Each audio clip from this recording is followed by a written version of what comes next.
now with the rest of our moments and current affairs. Remember, there were slight delays earlier on, and now we are just making sure that everybody gets their daily dose. And from this side, residents in a small village in Danzega, in the Sitebe administrative area near Kunu in the Eastern Cape, have been left terrified after 7 people died in a hail of bullets late on Wednesday.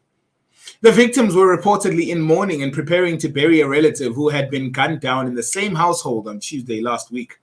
Eastern Cape Police have appealed to community members to assist in trying to catch the killers. Acting Provincial Police Commissioner Major General Thandiswa Kupiso expressed shock at the incident and directed a team of policing units to be assigned to investigate. Provincial Police spokesperson Priscilla Naidu said the shootings were understood to have happened shortly before midnight. 6 people succumbed to their injuries at the scene, while a 7th died in hospital. 3 unknown armed men forced their way into a homestead and opened fire. She confirmed the victims had been arranging a burial for Novotile Mkata, who is 62, the wife of owner of the homestead. She was fatally shot last week. Naidu said the investigation had been taken over by the Provincial Organized Crime Unit. They declined to be interviewed, saying they were too frightened. And these are the several women who were crying uncontrollably there. In that attack, gunmen had arrived and demanded to see the man of the family. His wife had lied and said he was not home.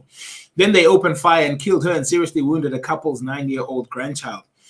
Mkata confirmed his wife was due to have been buried on Saturday, but the plans would be shelved after the mass murder of his family.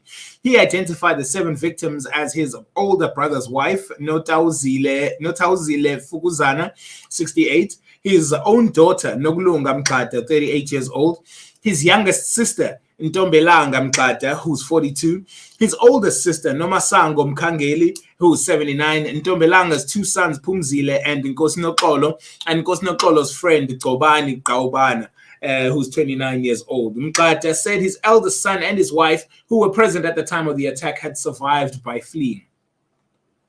He said the gunmen had reportedly demanded 50,000 rand, which they believed had been given to the family by burial societies and stokvels in the village. Members of the societies had met at his home earlier on the night of the attack.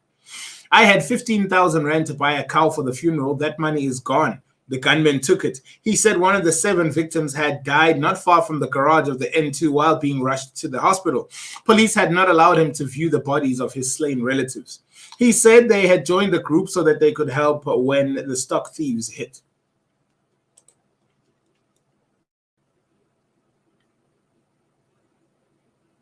With only hours to go until the Powerball draw tonight, Mzansi could be welcoming its latest multi-millionaire. Friday's Powerball, today's Powerball, in fact, jackpot stands at 115 million rand, while the Powerball Plus is another 4 million rand after, as the reported South African website, there was only one lucky winner on Tuesday's draw.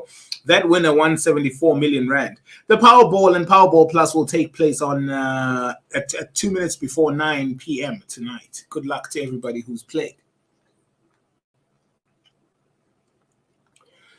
We all love content videos, don't we? It's engaging, exciting, and different way of consuming content. We love consuming as much news as possible and can stay in the know, but we have busy lives. So if we can get a taste of what's happening in a short amount of time, we would consider that.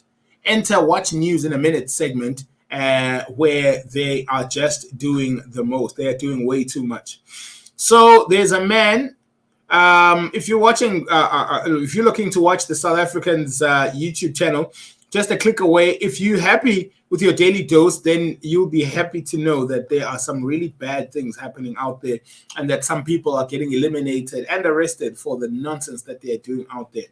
There's a man who's been arrested in Cape Town for filming himself raping a dog. This man in the Western Cape was literally doing lewd acts with a canine and actually decided to film it so that for whatever good reason, he thought it was a bright idea to actually film what he was doing with the animal. And that went viral. And later people were able to report that. And the man has duly been arrested. 9 minutes now before 11 o'clock. Government said its revised wage offer of 7.5% for public servants will come at a cost of 31 billion to the fiscus. In a statement, the Department of Public Services and Administration said the final offer comprises of 3% pensionable and 4.5% non-pensionable funds. This is a move from its initial offer of 3%. The latest offer follows an announcement of a national shutdown by trade union federations COSATU, SAFTU, and FEDUSA. The unions collectively addressed a media briefing on Thursday where they called on all government employees and essential workers to participate in planned pickets. Regardless of their legal exemption from the protest action, unions are yet to respond to the latest offer. As reported yesterday, the SAPS and Interpol have arrested Israel's most wanted gang leader and 7 others at a Bryanston house. $40,000 US dollars, 12 firearms and 3 suspected stolen motorcycles were seized at the scene. The 46-year-old is part of a criminal syndicate in Israel called the Abergil organization. He had been on Interpol's red notice since 2015. He allegedly placed an explosive underneath the vehicle of a man's car and then also put another explosive on the same victim's car, again trying to kill him, and failed the second time as well. Tourism Minister Lindiwe Sisulu's failure to appear before the Tourism Portfolio Committee could land her in trouble with Parliament. According to a report from the committee's latest meeting, the committee could not proceed with its agenda of discussing a range of matters, including departments' performance reports for the first and second quarter of 2022-2023 financial year, and introduction of the new board of South African tourism, because Sisulu was not in attendance. This was the 3rd consecutive meeting where the minister was absent. While the department officials were present, members were adamant that there were many issues that require responses from the political head. As a result, the officials were requested to leave, and members commented about the fruitless expenditure.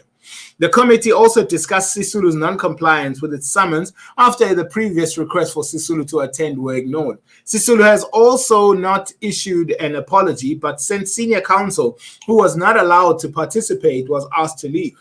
So that means that she's in some hot water and still has to explain what is happening with the department that she is in charge of. The post-mortem report on Senzo Meyiwa reveals that he suffered a gunshot wound consistent with the close contact. The soccer star's friend Tumelo Madlala, who was in the house at 2014, faced another tough day in the witness box. Madlala has labeled allegations against him and those in the house at the time as outright lies. He denies protecting anyone. A 46-year-old alleged criminal reported to be the most wanted gang leader in Israel was arrested on Thursday in Bryanston. The man linked to a criminal organization is called the Abergil organization. He was detained together with 7 others. Images from the raid were shared on social media.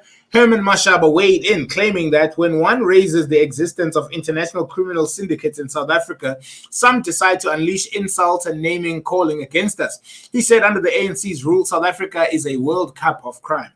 Earlier this week, Mashaba responded to one social media user's claim that the party was asking for silly things in Ekurhuleni, including an immigration policy, by saying illegal immigration was the responsibility of local government. He also hit back at claims that the party was jumping into bed with EFF and ANC after a breakdown in the coalition of the municipality. Afropop singer Zandile Khumalo, who was present at the night of the Orlando Pirates goalkeeper Senzo Meyiwa was murdered during an alleged armed robbery, has revealed that she is not shaken by the cancel culture. In an Instagram post yesterday, the Ikwela singer told fans that she belongs to nobody but God. Zandile's statement comes after a fan tweeted that they would not be cancelling her and her sister Kelly Khumalo, as netizens are still calling for the 2 musicians to be cancelled over Senzo Meyiwa's murder. Sharing a screenshot of the tweet, Zandi captioned her post, "Mina angisiye owomuntu wala emhlabeni, ngingoka Jehovah. I do not belong to someone on this earth. I belong to Jehovah. Hence, it's him alone who has a say over my life. It's him alone who presides over my fate." On that Monday, that fateful Monday in November, Meyiwa's murder trial resumed, and Pretoria High Court in Gauteng and the late player's friend Tumelo Madlala couldn't continue to testify. Also present in the day May was murdered was his girlfriend at the time, Kelly Kumalo, her mother, Ntombi Kumalo, Zandi's boyfriend at the time, Longwe Twala. May was friend Mtokozisi Twala, as well as Kelly's 2 children. Zandi Lukumalo also shared with her followers that she had a dream of herself behind the witness box in court. 4 minutes now before 11 o'clock. We have a mix coming up for you just shortly. Senegal forward Sadio Mane will miss the World Cup because of a leg injury, Senegalese Soccer Federation said on Thursday. Mane was injured in a German league game between Bayern Munich and Werder Bremen on November 8th. Unfortunately, today's MRI shows us that the progress was not favorable, and as we had hoped, the team doctor said, the Senegalese star might also need surgery. Most of Senegal's squad arrived in Qatar for the World Cup on Sunday. The team's first game in Qatar is against the Netherlands on Monday.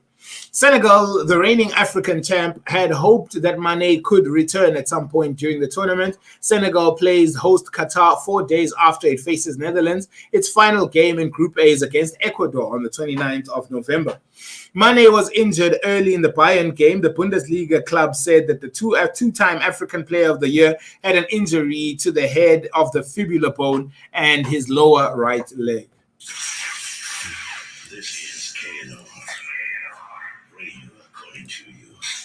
That's not the greatest news, Shame.